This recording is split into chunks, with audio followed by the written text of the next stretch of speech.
पांचवा अध्याय।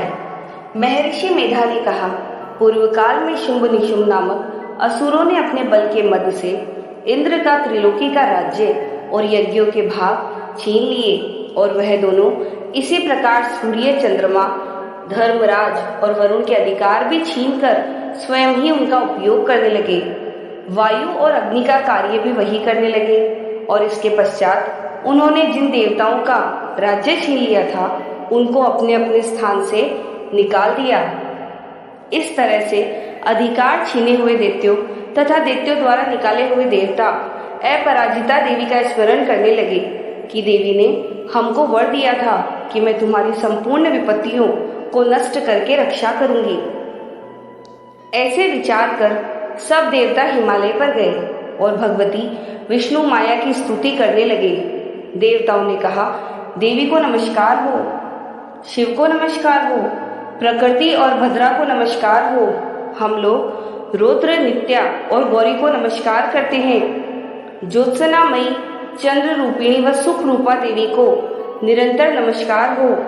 शरणागतों का कल्याण करने वाली वृद्धि और सिद्धि रूपा देवी को हम बार बार नमस्कार करते हैं।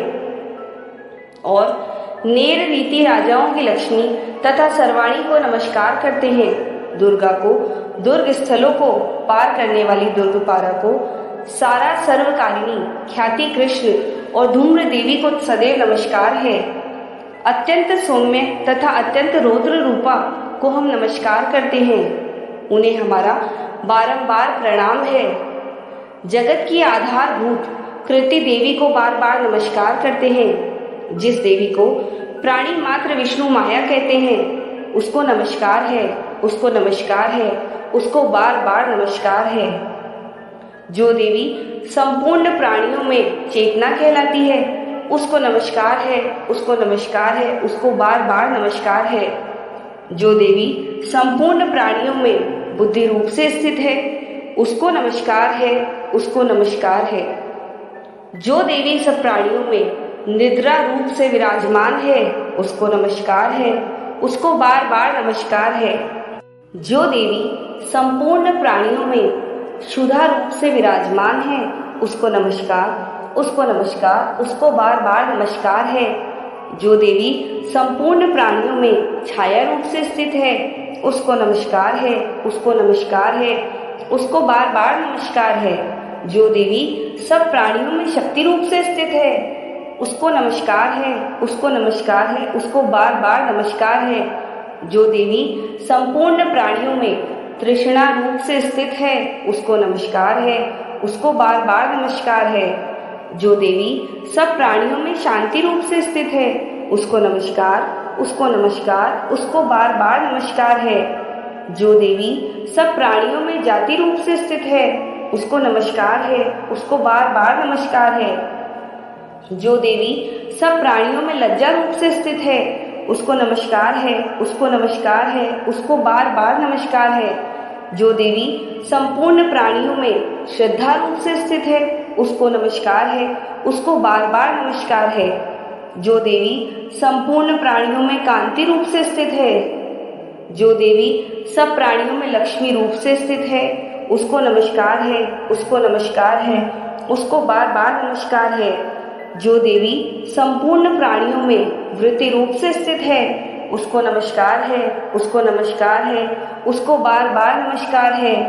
जो देवी सब प्राणियों में स्मृति रूप से विराजमान है उसको नमस्कार है, उसको नमस्कार है, उसको बार बार नमस्कार है। जो देवी सब प्राणियों में दया रूप से स्थित है उसको नमस्कार है, उसको नमस्कार है। जो देवी सब प्राणियों में तुष्टि रूप से स्थित है उसको नमस्कार है, उसको बार बार नमस्कार है। जो देवी संपूर्ण प्राणियों में मातृ रूप से स्थित है उसको नमस्कार है, उसको नमस्कार है, उसको बार बार नमस्कार है। जो देवी संपूर्ण प्राणियों में भ्रांति रूप से स्थित है उसको नमस्कार है, उसको नमस्कार है, उसको बार बार नमस्कार है। जो देवी संपूर्ण प्राणियों में नित्य व्याप्त रहती है उसको नमस्कार है, उसको नमस्कार है, उसको बार बार नमस्कार है। जो देवी चैतन्य रूप से इस संपूर्ण संसार को व्याप्त करके स्थित है, उसको नमस्कार है, उसको नमस्कार है, उसको बार बार नमस्कार है। पूर्व काल में देवताओं ने अपने अभिष्ट फल पाने के लिए जिसकी स्तुति की है और देवराज इंद्र ने बहुत दिनों तक जिसका सेवन किया है, वह कल्याण की साधना भूता ईश्वरी हमारा कल्याण और मंगल करे तथा सारी विपत्तियों को नष्ट कर डाले। असुरों के सताए हुए हम संपूर्ण देवता उस परमेश्वरी को इस समय नमस्कार करते हैं तथा जो भक्ति पूर्वक स्मरण किए जाने पर तुरंत ही सब विपत्तियों को नष्ट कर देती है, वह जगदम्बा इस समय भी हमारा मंगल करके हमारी समस्त विपत्तियों को दूर करे। महर्षि मेधा ने कहा, हे राजन, इस प्रकार जब देवता स्तुति कर रहे थे तो उसी समय पार्वती देवी गंगा में स्नान करने के लिए आई। तब उनके शरीर से प्रकट होकर शिवा देवी बोली, शुंभ दैत्य के द्वारा स्वर्ग से निकले हुए और निशुंभ से हारे हुए यह देवता मेरी स्तुति कर रहे हैं। पार्वती के शरीर से अंबिका निकली थी, इसीलिए उसको संपूर्ण लोक में कौशिकी कहते हैं। कौशिकी के प्रकट होने के पश्चात पार्वती देवी के शरीर का रंग काला हो गया और वह हिमालय पर रहने वाली कालिका देवी के नाम से प्रसिद्ध हुई। फिर शुंभ और निशुंभ के दूत चंडमुंड वहां आए और उन्होंने परम मनोहर रूप वाली अंबिका देवी को देखा। फिर वह शुंभ के पास जाकर बोले, महाराज, एक अत्यंत सुंदर स्त्री हिमालय को प्रकाशित कर रही है। वैसा रूप रंग आज तक हमने किसी स्त्री में नहीं देखा। हे असुरेश्वर, आप यह पता लगाएं कि वह कौन है और उसको ग्रहण कर लें। वह स्त्रियों में रत्न है, वह अपनी कांति से दसों दिशाओं को प्रकाशित करती हुई वहां स्थित है, इसलिए आपका उसको देखना उचित है। हे प्रभु, तीनों लोकों के हाथी, घोड़े और मणि इत्यादि जितने रत्न हैं, वह सब इस समय आपके घर में शोभायमान है। हाथियों में रत्न रूप ऐरावत हाथी और उच्चे श्रवा नामक घोड़ा तो आप इंद्र से ले आए हैं। हंसों द्वारा जूता हुआ विमान जो कि ब्रह्मा जी के पास था, अब आपके पास है। और यह महापद्म नामक खजाना आपने कुबेर से छीना है। समुद्र ने आपको सदा खिले हुए फूलों की किंज किलिनी नामक माला दी है। वरुण का कंचन की वर्षा करने वाला शत्र आपके पास है। रथों में श्रेष्ठ प्रजापति का रथ भी आपके पास ही है। हे दैत्येंद्र, मृत्यु से उत्क्रांतिका नामक शक्ति भी आपने छीन ली है और वरुण का पाश भी आपके भ्राता निशुंभ के अधिकार में है। और जो अग्नि में न जल सके ऐसे 2 वस्त्र भी अग्निदेव ने आपको ही दिए हैं। हे दैत्यराज, इस प्रकार सारी रत्न रूपी वस्तुएं आप संग्रह कर चुके हैं, तो फिर आप यह कल्याणकारी स्त्रियों में रत्न रूप अनुपम स्त्री क्यों नहीं ग्रहण करते? महर्षि मेधा बोले, चंडमुंड का यह वचन सुनकर शुंभ ने विचारा कि सुग्रीव को अपना दूत बनाकर देवी के पास भेजा जाए। प्रथम उसको सब कुछ समझा दिया और कहा कि वहां जाकर तुम उसको अच्छी तरह से समझाना और ऐसा उपाय करना जिससे वह प्रसन्न होकर तुरंत मेरे पास चली आए। उसे इसी प्रकार समझाकर कहना। दूत सुग्रीव पर्वत के उस रमणीय भाग में पहुंचा जहां देवी रहती थी। दूत ने कहा, हे देवी, दैत्यों का राजा शुंभ जो इस समय तीनों लोकों का स्वामी है, मैं उसका दूत हूँ और यहाँ तुम्हारे पास आया हूँ। संपूर्ण देवता उसकी आज्ञा एक स्वर से मानते हैं।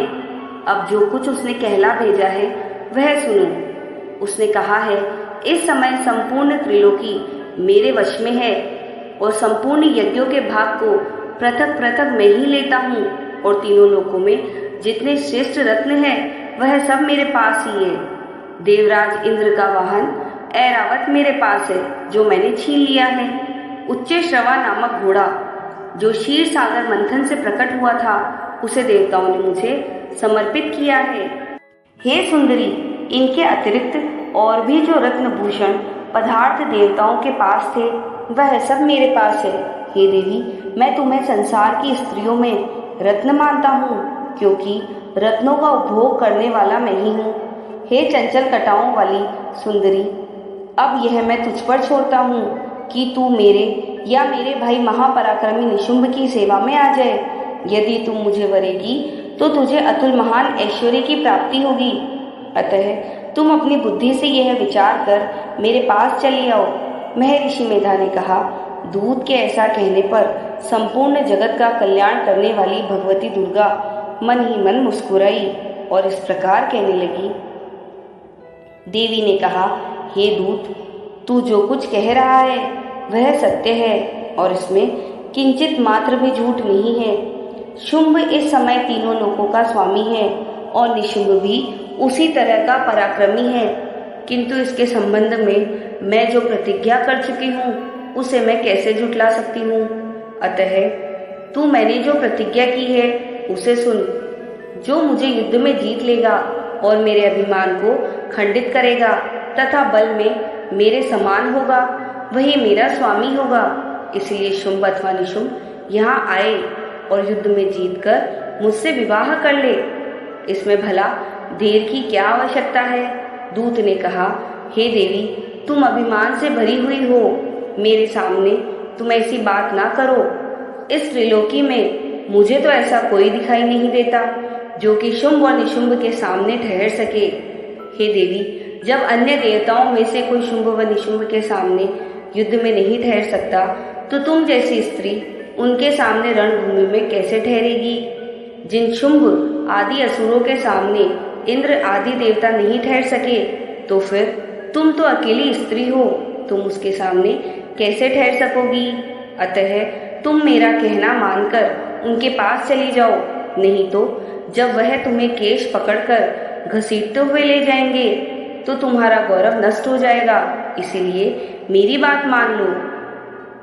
देवी ने कहा, जो कुछ तुमने कहा है ठीक है। शुंभ और निशुंभ बड़े बलवान हैं, लेकिन मैं क्या कर सकती हूँ, क्योंकि मैं बिना विचारे प्रतिज्ञा कर चुकी हूँ। इसलिए तुम जाओ और मैंने जो कुछ भी कहा है वह सब आदर पूर्वक असुरेंद्र से कह दो। इसके पश्चात जो वह उचित समझे वही करे। अगर आपको आज की ये कहानी अच्छी लगी हो तो प्लीज़ लाइक करें, शेयर करें और आने वाले वीडियोस की नोटिफिकेशंस के लिए सब्सक्राइब करें। धन्यवाद।